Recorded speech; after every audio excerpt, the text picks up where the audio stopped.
দীর্ঘ বৈরিতার অবসান ঘটিয়ে ইরান ও যুক্তরাষ্ট্রের মধ্যে নতুন শান্তি চুক্তি সই হয়েছে। এর ফলে তেহরানকে অবিলম্বে তেল ও জ্বালানি বিক্রির অনুমতি দিয়েছে আমেরিকা।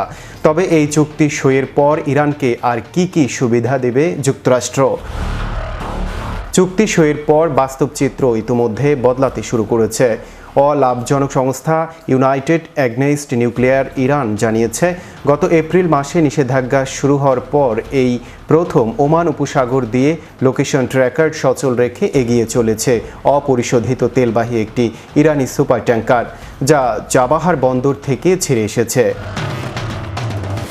তবে একজন মার্কিন ঊর্ধ্বতন কর্মকর্তা জানিয়েছেন, তেল বিক্রির এই প্রাথমিক সুবিধা ধরে রাখা সম্পূর্ণ নির্ভর করবে পারমাণবিক কর্মসূচি নিয়ন্ত্রণ এবং হরমুজ প্রণালী পুরোপুরি উন্মুক্ত রাখার মতো মার্কিন শর্তগুলো ইরান কতটা পূরণ করেছে তার উপর।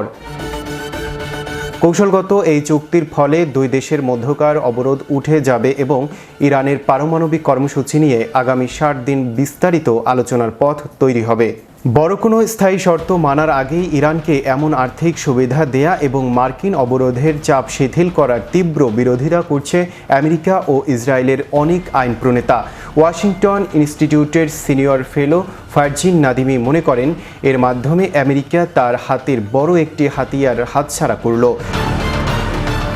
তবে মোসাদের সাবেক শীর্ষ কর্মকর্তা সীমা শাইন বিষয়টিকে ইতিবাচক হিসেবে দেখছেন। তার মতে, ইরান এমনিতেও গোপনে তেল বিক্রি করত, তাই এটিকে আইনি রূপ দিয়ে বিশ্ববাজারে জ্বালানির দাম কমানোর সুফল নেওয়াটাই বুদ্ধিমানের কাজ।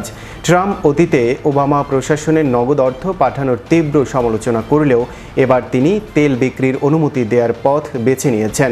তবে ট্রাম্প সামাজিক যোগাযোগ মাধ্যমে স্পষ্ট করে দিয়েছেন যে যুদ্ধ বিধ্বস্ত এলাকা পুনর্গঠনের জন্য যে $300 বিলিয়ন বিশেষ তহবিল গঠনের আলোচনা চলছে, সেখানে আমেরিকা কোনো অর্থ দেবে না।